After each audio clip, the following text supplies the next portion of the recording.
Praise God. Praise God. God is good all the time and all the time. God is good. Praise God, praise God.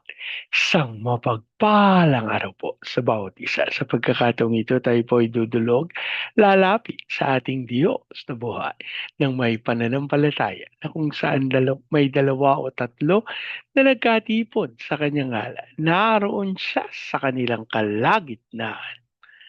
Sa araw na ito, tayo po ay dudulog sa Panginoon sa ngalan ng bayan ng Nabunturan sa probinsya ng Davao de Oro. Ating hihilingin na maitatag ang altar ng ating manunubo sa bayan ng Nabunturan.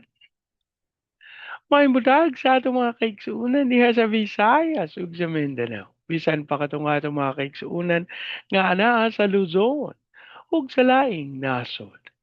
Dalaygon ang Ginoo sa walay katapusan. Ang atin pong pagsambahay mula sa aklat ng mga awit, ika-walumputsyam na kabanata, ang talata po ay 18. Sapagkat si Yahweh ang aming sanggalang, ang aming hari ay siya ang humirang, banal ng Israel, siya'y aming sandigan.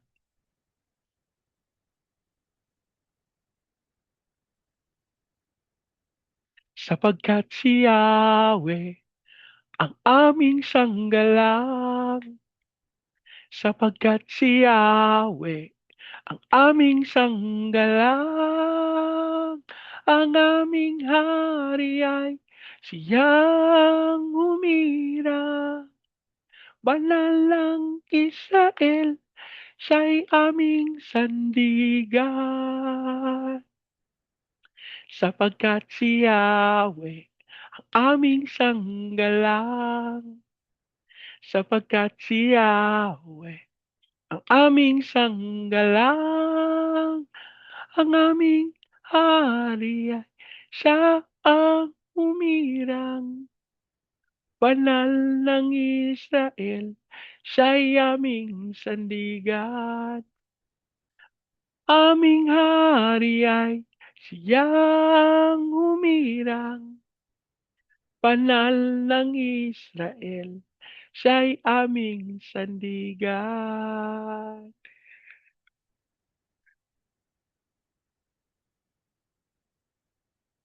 Kami po, Ama, ay nagpapasalamat sa pagkakataon na minsan pang makadulog at makalapit sa iyong banal na harapan. Kami po, Ama, ay nagpapakumbaba, humihingi ng kapatawaran sa lahat naming pagkakasala at aming idinudulog sa iyo, Ama. Ang lahat naming karumihan, ang lahat naming kasalanan.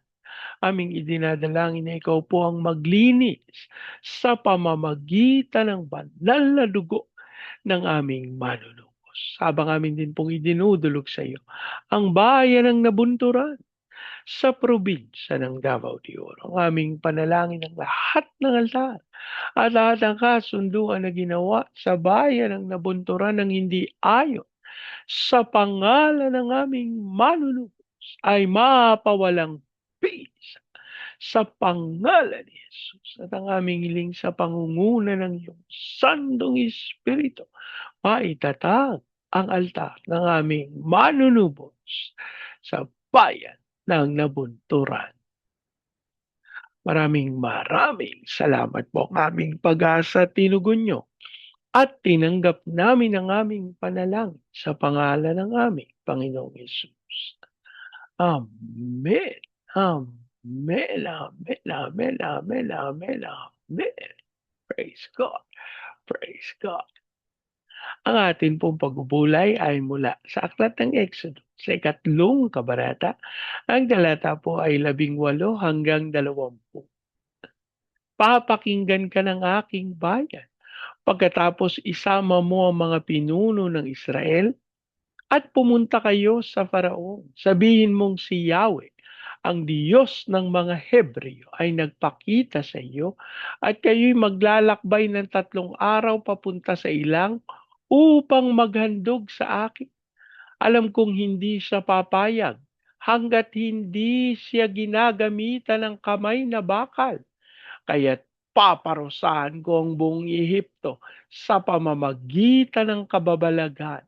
Pagkatapos, papayagan na niya kayong umalis.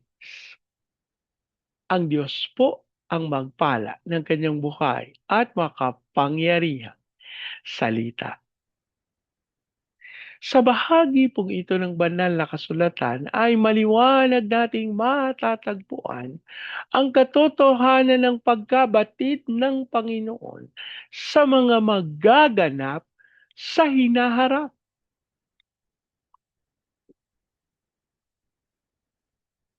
Isa pong napakahalagang bahagi ito na makikita natin kung paanong ang Diyos ay nagpapatunay kay Moises ng kanyang kabatiran sa bukas. Ano po? Sabi niya, papakinggan ka ng aking bayan pagkatapos isama mo ang mga pinuno ng Israel at pumunta kayo sa Faraon. Sabihin mong si Yahweh, ang Diyos ng mga Hebreo, ay nagpakita sa iyo at kayo maglalakbay ng 3 araw papunta sa ilang upang maghandog sa akin. Sandali, Bernie. Kung palalayain na sila ni Yahweh, bakit kailangan pang sabihin na maglalakbay sila ng 3 araw? At hindi na lang sabihin na palayain mo kami. Alam niyo po, napakahalaga nung details sa mga panahong ito. Ano po? Sa kanilang kapanahunan, they state details. Hindi po baliwala sa kanila. Kasi po sa katotohanan, napakahalaga po ng detalye, 'di po ba? Kasi po ang detalye ay magbibigay sa atin ng kaliwanagan. Ang detalye po ay nagbibigay sa atin ng kasiguraduhan. Ang detalye po ay nagbibigay sa atin ng patunay ng katotohanan. So, pagka binantayan natin ito, kung walang detalye, paano? Saan na? Kailan? Ano po, itong mga bagay na ito, hindi po ito mababalewala, 'no? Kasi kailangan maging maliwanag sa detalye yung mga saan, sino, 'no? Ano ang gagawin, kailan, 'di ba po? So, ang sinasabi natin, ang Panginoon nauunawa niya yung kahalagahan ng detalye na kahit dun sa mga ipinag-uutos niya, He requires details. Actually, He gives out details, no? 3 araw yung paglalakbay. Ang galing ng Panginoon, no? Hindi basta sila lalabas ng Israel. Merong 3 araw na paglalakbay. Pero, sabi niya, alam kong hindi siya papayag hangga't hindi pa ginagamitan ng kamay na bakal. Alam ng Panginoong Yahweh ang pangangailangan ng paggamit ng kamay na bakal laban sa Faraon. Ito po yung sinasabi ko kanina na the Lord knows the future. Alam niya yung kinabukasan. Alam niya kung ano ang magaganap sa hinaharap. Sabi niya, magpaalam ka pero hindi ka papayagan. Di ba po? So this is telling us of his understanding of what is to come. Sabi niya hindi yan papayag hangga't hindi ginagamitan ng kamay na bakal. Kaya hindi lang siya ang mapaparusahan kung hindi ang buong Ehipto. Alam niyo po kung bakit? Kasi galing sa pinuno ng Ehipto, sa Faraon, dumaloy dun sa mga nasa baba niya. Dumaloy sa kanila yung pagkapuot. Dumaloy sa kanila yung pag-isip ng mga alipin lang yan. Ano po? Eh syempre, yun yung nakikita nila na ginagawa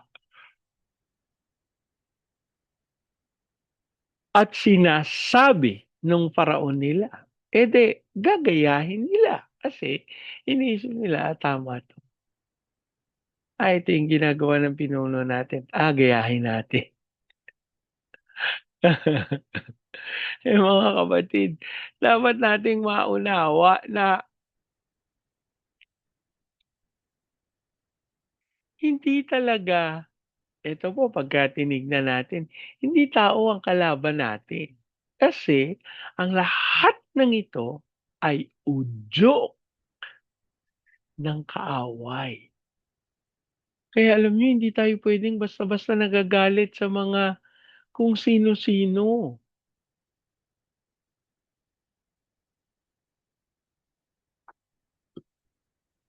Yung nakagitgitan mo lang sa sasakyan, yung nauna-una sa pila mo.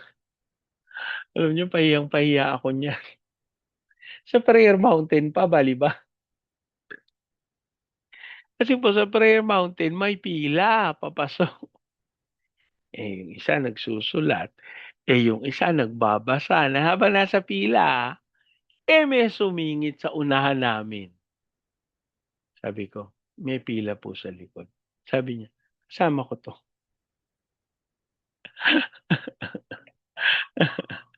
Samantalang alam niyo kapagka tinignan mo mukhang sasabihin mo sa akin yung kung ikaw yung sinabi. Ano ba yan, nasa Prayer Mountain.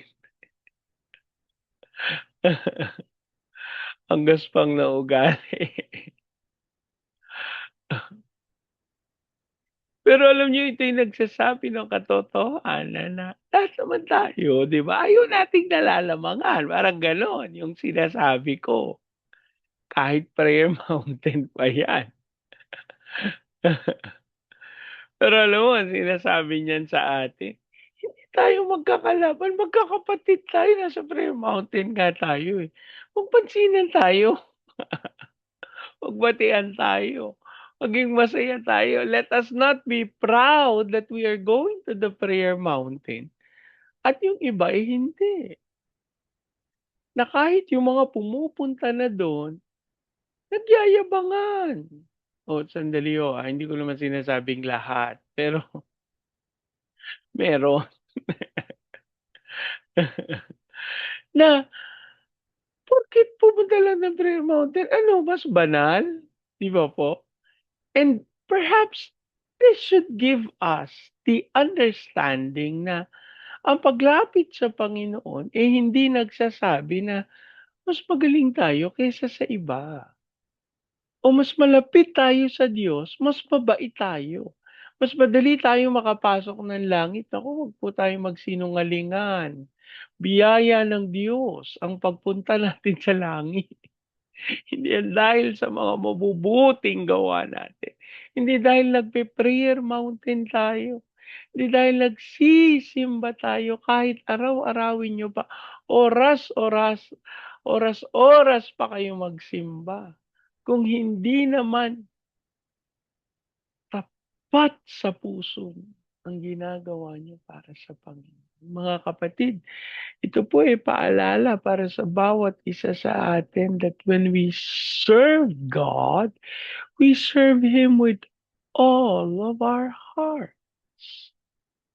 Kasi batid ng Diyos ang bukas, ang hinaharap.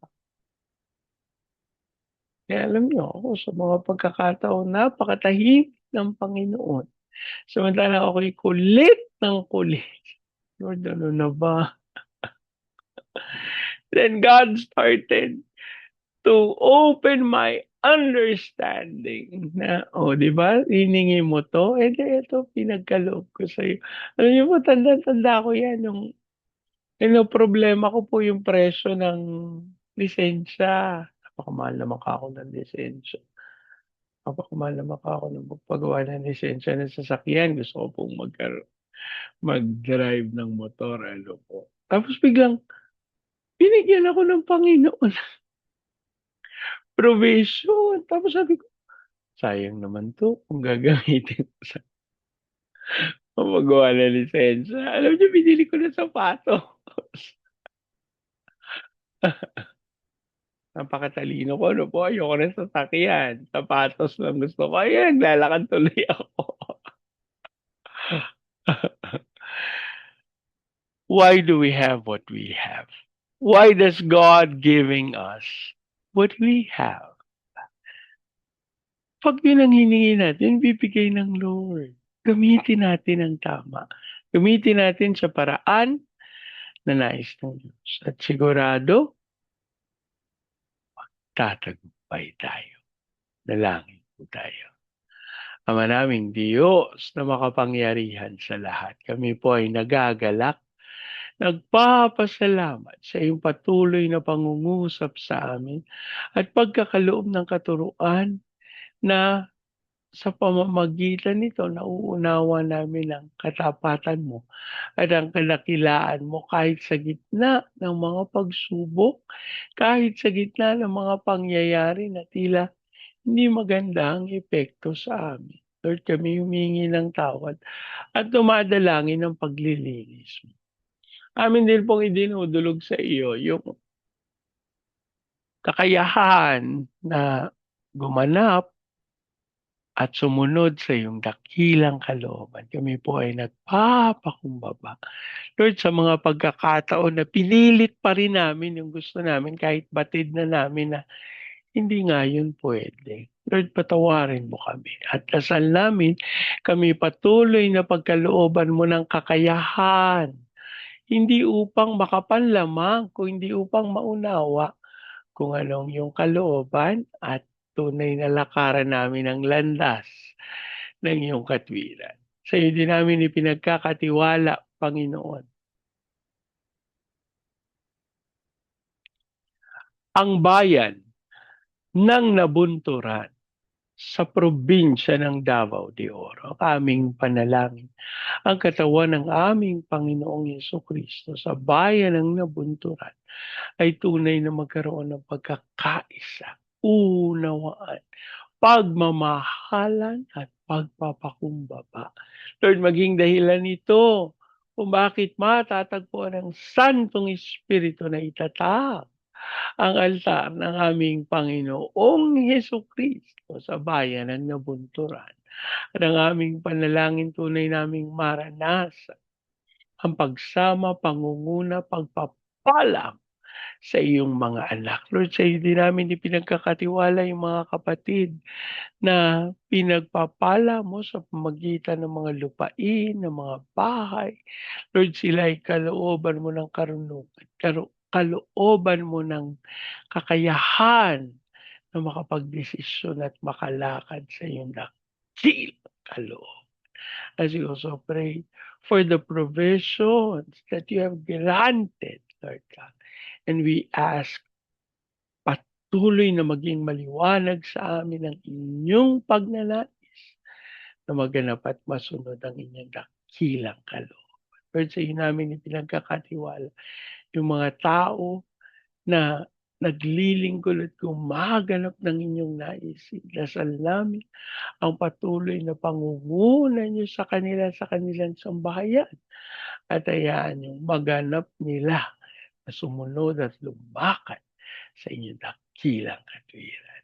Habang sa iyo din namin idinudulog ang pagbaba ng iyong Santong Espiritu sa bayan ng Nabunturan. And we declare the fire of revival in Jesus. May halmang dumaloy po ito sa Baguio City, Cagayan de Oro, Legazpi, Lipa, Manila, Pampanga, Pateros. Ilusan mo po mga bayang ito, mapangyari ang dakilang nais. At tunay, ikaw ang mapapurihan at maitaas. Habang sa iyo din namin idinudulog, Panginoon, ang aming bayang Pilipinas. Cause us